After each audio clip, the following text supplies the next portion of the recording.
I'm on the road to recovery in Castle Rock, Colorado. Live from Millville, New Jersey, I'm on the road to recovery. We're on the road to recovery in Morgantown, West Virginia at Mountaineer Field. And live in Scranton, Pennsylvania, I'm on the road to recovery.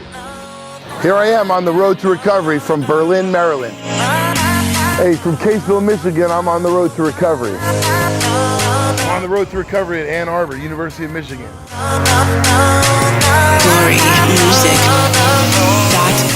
I'm on the road to recovery in Newcastle, Pennsylvania, and I want to share the story of a girl so close to me, almost like my little sister. Her name's Coleen Crisci, and you know, the family disease of addiction is something that we need to speak about a lot more. And Coleen can give us a perspective of loss of a family and a family that struggled from parent to youth, from parent to kid, and it's compelling. But her recovery is beautiful, and the recovery of this family, recovery from a loss of a loved one that was tragic, but also the recovery of a family coming together and healing, and then helping other people. This is the story of Coleen. Well, it all began in Newcastle. I grew up here, was raised here. My parents were divorced. I have 2 sisters and 2 brothers. We're all in either active addiction or getting clean.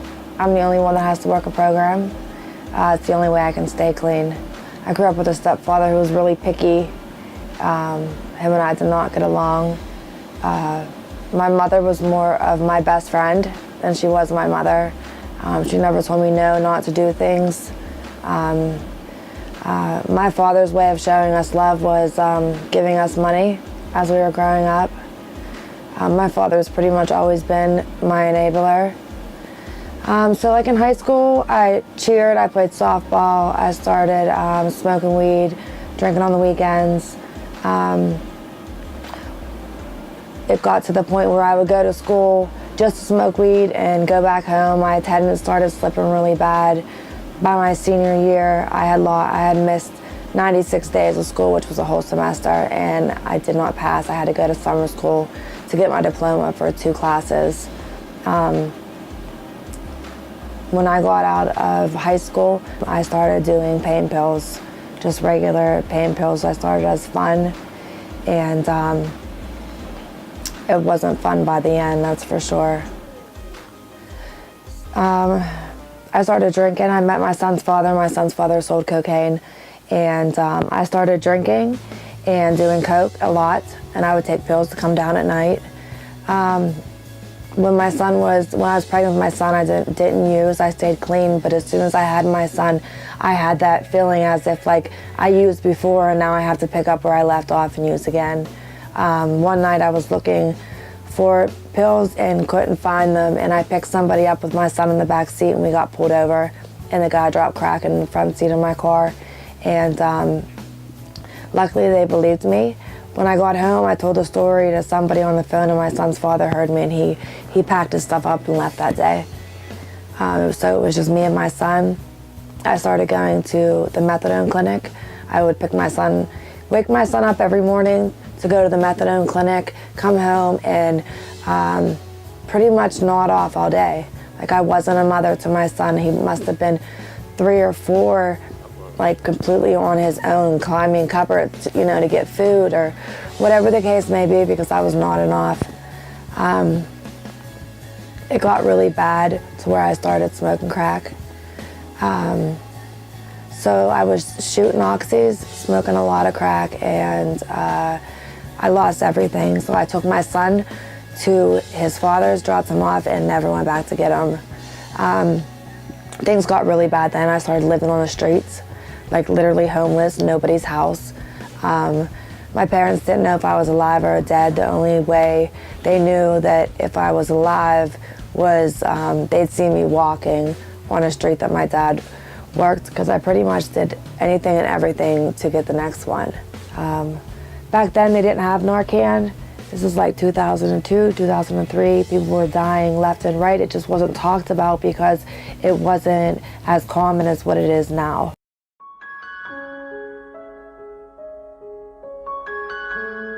I had a lot of friends back then that that passed away due to the fact of drugs. In the process of being on the streets, I had caught some charges of checks, theft, fraud, forgery, theft by deception. And when I went in front of the judge, my plea was 2 years probation. And he said, "Miss Crisci, I hope when you come back, you bring your toothbrush because you're going upstate." And I thought that he must be crazy. And he said, "Do you want a continuance or do you want to go?" And I said, "I want a continuance." So I went on the run for quite a while.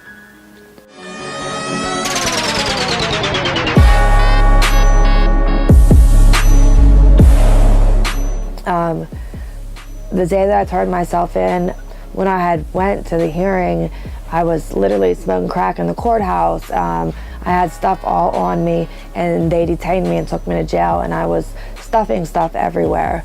I ended up trying to smoke crack in the hole at the county jail, and ended up getting 3 months in the hole for it, and I caught a paraphernalia charge. And I went upstate. And I had to do a drug and alcohol program. So I did the Wings of Life, which was at Muncie. It was a 6-month program. I did that program and afterwards became a peer assistant, which I loved that job. Without a doubt, going to prison saved my life. When I did move back home, I ended up having 7 years clean. I stayed off of probation. I never gave a dirty urine. I was working. I was doing everything in my life that I was supposed to be doing, trying to get my son back in my life. And I got into a relationship, and 3 years into the relationship, I found out that he was using. And I left him and moved back in with my mom. And about a year later, I got really sick with pneumonia, and I had flu to my lungs, flu to my heart, and had to have surgery. And when I woke up, I was on Dilaudid and oxycodone. But after 7 years of not using, I remembered how much I loved that feeling all over again. When I went home, my mom said, "I'll hand you your medication as you're supposed to take it." And the next thing I know, I was stockpiling it, then I was snorting it, and then when the doctor wouldn't give it to me no more, then I just went straight to the streets and started shooting heroin. It's crazy how you don't use for all that time, but yet so quickly you pick up right where you left off and don't even realize it. In all of this process, I had went to many treatments, many detoxes. I always would say, I know, but the reality was, if I knew what it was I was supposed to know, I wouldn't have been using again. I can recite the literature and this and that, but until I started applying this stuff in my life, none of it even mattered. August 1st, my father had called me and told me that that my brother had overdosed and he had died. And about a month later, I started using again. I was working a program, I was staying clean, and I was on the third step, and the third step was about turning my will over to God. And at that time, I was so angry and so upset with God that I quit working that step and I went and got high.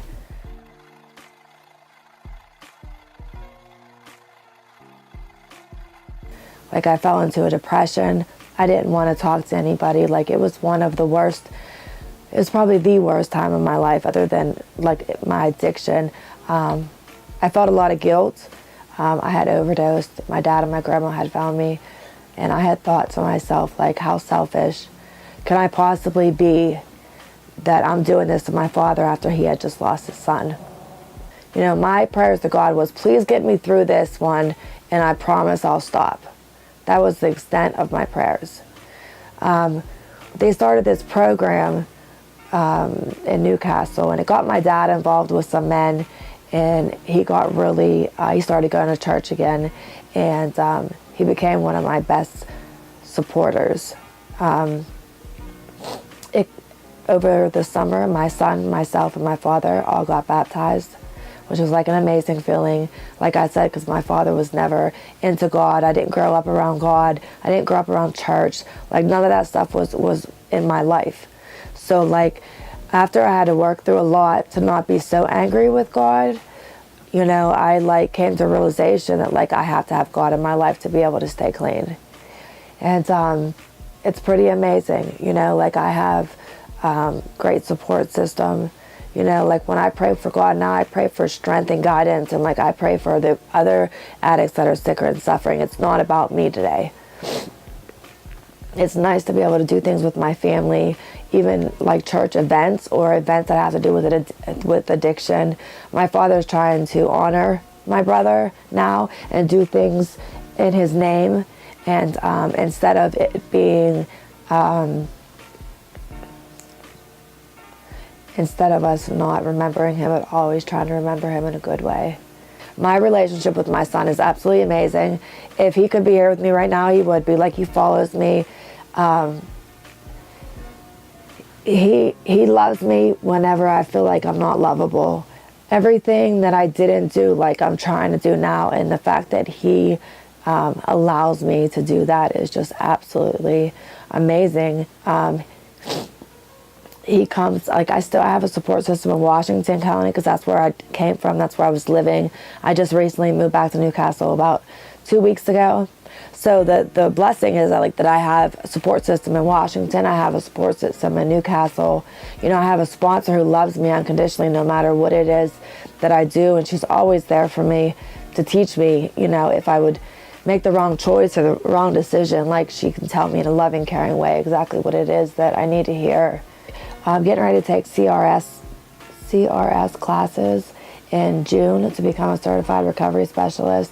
Like the thing that helps me the most is like being able to help other people.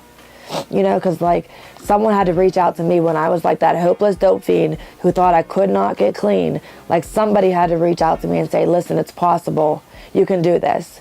So like to be able to be a positive influence to help somebody else do that, to me is like reward in itself. Hey, Coleen, thank you so much for sharing your story of recovery with us. I appreciate the inspiration and hope. And I'm hoping that Coleen's story and other stories like hers can help you to help others, inspire them to find the road to recovery. And from Western Pennsylvania, I'm Michael De Leon. And we'll see you on the next episode of On the Road to Recovery.